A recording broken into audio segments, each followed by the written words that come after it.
अभी कलकत्ता में एक पीजी की छात्रा तालिबा, एक मेडिकल कॉलेज की एक लेडी डॉक्टर, उसकी इज्जत लूटी गई, गैंग रेप हुआ, उसको मार दिया गया। उससे पहले उत्तराखंड के अंदर एक 31 साल की एक नर्स की इज्जत लूटी गई। उसका 11 साल की बच्ची के साथ रहती थी किसी शहर में, उसको बहला फुसला कर जंगल ले जाया गया, वहां पर उसकी इज्जत लूटी गई और फिर वहां पर उसको मार दिया गया। झांसी के अंदर 3 साल की बच्ची का रेप हुआ और उस बच्ची का रेप करके, उसका बलात्कार करके उसका गला दबाकर मार दिया गया। हमारे बिहार के अंदर यही मुजफ्फरपुर के करीब में भी 2 दिन पहले संजय जायसवाल नाम कर का कोई शख्स है, 9वीं क्लास की एक तालिबा, एक बच्ची का, उसके स्तन को, उसके ब्रेस्ट को काट दिया सिर्फ इस बुनियाद पर कि उसने उससे शादी से इनकार किया, मैं तुझसे शादी नहीं करूंगी, मैं पढ़ना चाहती हूं।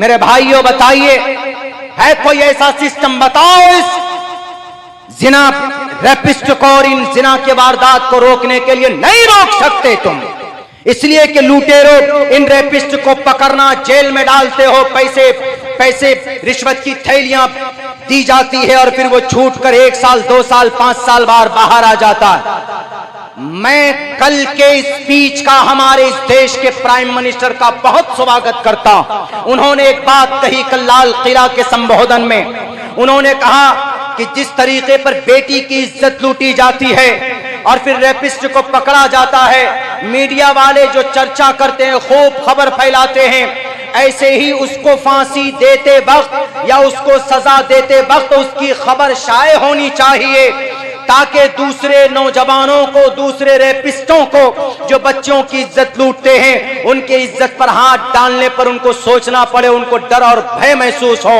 बल्कि एक फिल्मी दुनिया का एक एक्टर ऋतिक रोशन ने भी यही आज ट्विटर के अंदर लिखा है, ये कहा है कि भाई ठीक है, आज इन 3-4 वाकयात को हम इंसाफ दे देंगे, इन रेपिस्टों को पकड़कर जेल भेज देंगे, लेकिन आइंदा आने वाले वक्त में हमारी समाज की बेटियों की इज्जत न लूटे, ऐसा कोई ठोस कानून बनना चाहिए और रेपिस्टों को सजा मिलनी चाहिए ऐसी कि ताकि किसी दूसरे इंसान, किसी दूसरे नौजवान का हाथ किसी बेटी की इज्जत पड़ने से पहले उसको सोचना चाहिए। मेरे भाइयों, मैं कहता हूं, अगर आपको इसका इलाज चाहिए तो कुरान उठाइए।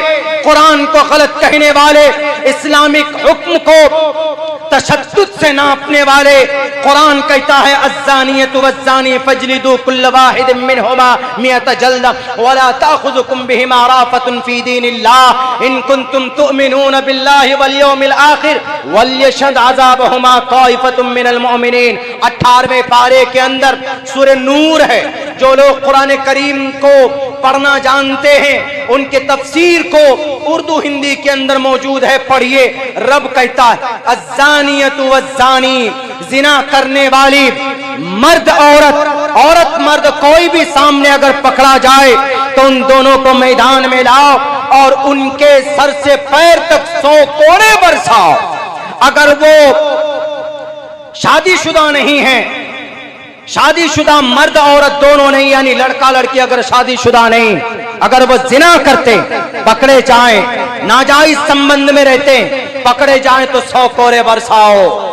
और अगर वो शादीशुदा है, मर्द भी जिना करने वाला भी, मर्द औरत दोनों, तो कुरान अल्लाह की जो भेजी हुई शरीयत है, वो शरीयत कहती है कि उनको संसार करो, उनको रज्म करो, यानी कमर तक गड्ढा खोद कर उनको धसाओ और ऊपर से पत्थर मारो, उसका सर फटेगा, वो मर जाएगा तड़प तड़प कर या मर जाएगी तड़प तड़प कर। और अल्लाह क्या कहता है, वलयशद अज़ाबहुमा ताइफतुम मिनल मोमिनीन, और अजाब सजा बंद कमरे में मत दो, बल्कि चौराहे पर दो। यानी जो चीज पिछले कल प्राइम मिनिस्टर साहब ने बयान किया, वो अल्लाह ने 1458 साल पहले कुरान में बताया, अल्लाह के नबी ने पढ़ पढ़ कर सुनाया कि अगर जिना को रोकना है तो जानी को पकड़ो, सजा दो लोगों के सामने में। ऐसा नहीं कि जिना करने वाला कोई मंत्री का बेटा है, जिना करने वाला कोई एमएलए से ताल्लुक रखता है, जिना करने वाला कोई उद्योगपति है तो उसको माफ कर दिया जाए, उसको छोड़ दिया जाए, ऐसा बिल्कुल नहीं होगा। कुरान कहता है कि वला ताखुजुकुम बिहिमा राफतुन फी दीनिल्लाह, अल्लाह की शरीयत में कोई उद्योगपति नहीं, कोई दादा नहीं और कोई दबंग नहीं चलेगा। ये मकसद सिर्फ इसलिए बताने का है, अल्लाह तबारक व ताला ने इलाज बताया है ताकि लोगों के सामने में सजा दी जाएगी तो हमारे दूसरे और नौजवान किसी बेटी की इज्जत लूटने से पहले डरेगा कि अरे भाई बहुत खतरनाक सजा है। बताइए, कुरान के हुक्म के पीछे ये हिकमत है। इसीलिए हम बार बार कहते हैं कि भाई शरीयत को, जो हमारे शरीयत के जानकार हैं, उनके लिए जिम्मेदारी बनती है कि वो लोगों को समझाएं और बताएं।